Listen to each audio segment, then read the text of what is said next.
বিলের যে দুর্নীতি শুরু হয়েছে, আমি দুর্নীতি বলতে বাধ্য হচ্ছি, এখনো আমি ভিতরে যাই নাই। কারণ হচ্ছে গিয়ে একই বাসায় একই মানুষের কিভাবে 1300 আর 4000 কেমনে বিল হয়, এইটা আমি মানুষ দেখেন এই বিলের কাগজ ছাড়া আমি কথা বলতে চাই না। জোট সরকারের সময় অন্ধকারে 17 ঘন্টা ছিলেন, উনি বিদ্যুতের দামের কথা বলেন। মাননীয় সংসদ সদস্য, আপনার স্পিকারের মাধ্যমে আমি জানতে চাই তার কাছে, উনি ভুলে গেছেন। আরে অন্ধকারে থাকার যে কষ্ট, আরে সেই কষ্টের কথা বলেন। মাননীয় স্পিকার, আপনার কাছে অনুরোধ করি, আল্লাহর হস্তে সংসদ সদস্যরা বিদ্যুৎ জ্বালানি নিয়ে কথা বলেন না। আমি জানি না কোন মুখে আপনারা কথা বলার সাহস করেন। হয়তো লজ্জা শরমের অধিকার আপনাদের মধ্যে নাই। মাননীয় সদস্য জনাব সৈয়দ সাইদুল হক হবিগঞ্জ 4 সম্পূরক প্রশ্ন। ধন্যবাদ মাননীয় স্পিকার। মাননীয় স্পিকার, এই প্রশ্নের ব্যাপারে সম্পূরক প্রশ্নে আমি মাননীয় প্রধানমন্ত্রীর দৃষ্টি আকর্ষণ করছি। কেন আমার বিরুদ্ধে এইরকম নির্যাতন চলতেছে? আমার এটা হচ্ছে গিয়ে অক্টোবর সেপ্টেম্বর মাসের বিল। আমার এক একটা বিল এই মাসে বিল আসছে হচ্ছে গিয়ে 3300, এর আগের মাসে আসছে 1300, এর আগের মাসে আসছে 270।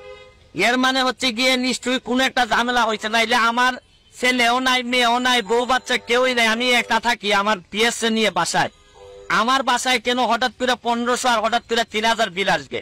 কারণ বাংলাদেশের এটা শুধু আমার কথা না, এটা সারা বাংলাদেশের বিভিন্ন জায়গায় যেভাবে এই বিলের যে দুর্নীতি শুরু হয়েছে, আমি দুর্নীতি বলতে বাধ্য হচ্ছি, এখনো আমি ভিতরে যাই নাই।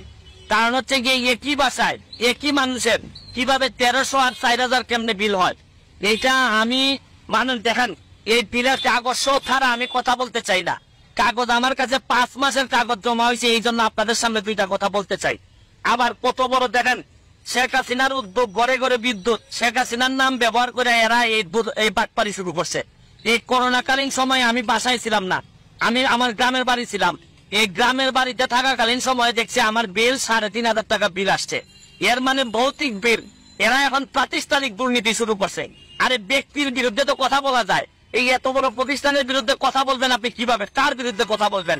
মাননীয় মন্ত্রীর দৃষ্টি আকর্ষণ করে বলছি, দেখেন আপনারা এই যে মানুষের যে দীর্ঘ নিঃশ্বাস, এই নেত্রীর নাম ব্যবহার করে উপরে নেত্রীর নাম দিয়ে এই যে আপনারা ভৌতিক বিল দেওয়া শুরু করছেন, এটা ছিলেন সকালবেলা উঠে যে গার্জিয়ান যে 1500 টাকার বিলের জায়গায় যে 3000 3500 টাকা বিল দেখে তার জীবন তো এইভাবেই শেষ হয়ে যাচ্ছে। আরে ধর্ষণ কি খালি মহিলাদের হয়? এই বিদ্যুৎ বিলের ধর্ষণ হচ্ছে না? এই যেটা হওয়ার কথা 1300, এইটারে 3500 5000 করে বিল মারতেছেন, মানে আর বাঁচার কোনো পথ নাই। কারণ প্রাতিষ্ঠানিক দুর্নীতি যখন আপনি অবস্থান নিয়ে নেয়, তখন আমাদের যারা জনগণ আছে, জনগণের 12টা বেজে। এইভাবে যদি চলতে থাকে, আমি মাননীয় প্রাইম মিনিস্টারের দৃষ্টি আকর্ষণ করে বলছি, এরা কিন্তু 12টা বাজায় ছাইরা দিবে জনগণের। এদের কাছ থেকে কিন্তু বাঁচার কোনো উপায় নাই। কারণ ব্যক্তির বিরুদ্ধে তো মামলা করা যায়, এত বড় প্রতিষ্ঠানের বিরুদ্ধে আপনি মামলা করবেন কিসের ভিত্তিতে? আমি বলবো যে এখনো সময় আছে, এটা চেক করেন। কারণ করোনাকালীন সময়ে এদের বিরুদ্ধে অভিযোগ আসছিল, এরা যা মন ধরে বিল দিচ্ছে, পরে আবার কেউ বলে যে ম্যানেজ করছে, অ্যাডজাস্ট করছে। এইভাবে একটা দেশ চলতে পারে না। কারণ আমার তো ব্যারিস্টার মানুষ, আমি বিল দিয়ে দিতে পারবো, অসুবিধা নাই। কিন্তু যারা নিরীহ নির্যাতিত, যারা এই অফিসে চাকরি করে, এরা না তো বিল দিতে কষ্ট হবে, হয়তো এরা অফিসে চাকরি করে বলে পক্ষে বলতে চায়। কিন্তু আমি শুধু বলতে চাই, এইটার ব্যবস্থা গ্রহণ করেন, নাইলে মানুষের দীর্ঘ নিঃশ্বাসে বহুদিন সোনার বাংলা, বঙ্গবন্ধু সোনার বাংলা হবে না।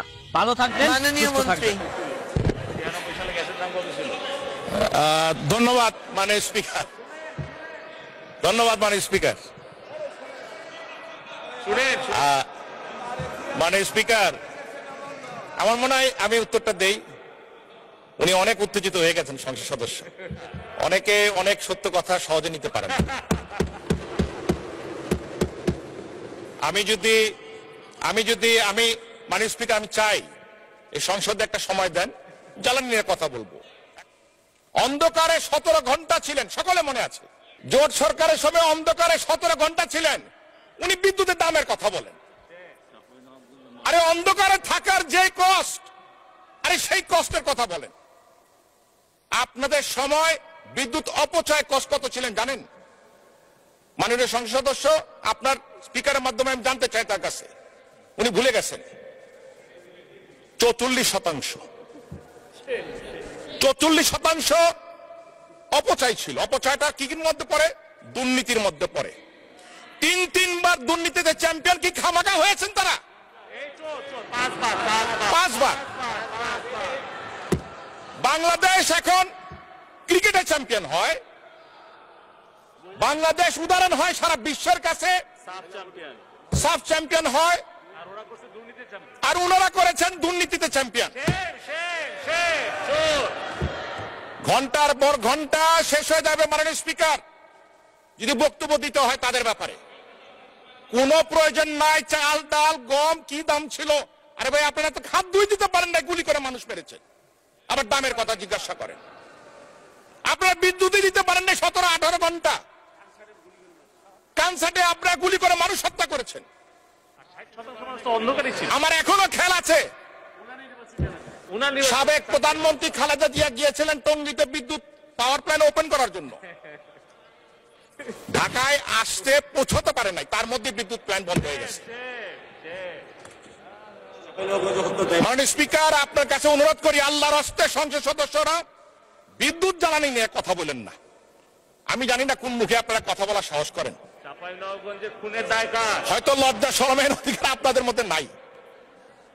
ঘন্টার পর ঘন্টা কথা বলতে পারবো, তথ্য না খালি ডকুমেন্ট নিয়ে আর হাজির করতে পারবো। ধন্যবাদ মাননীয়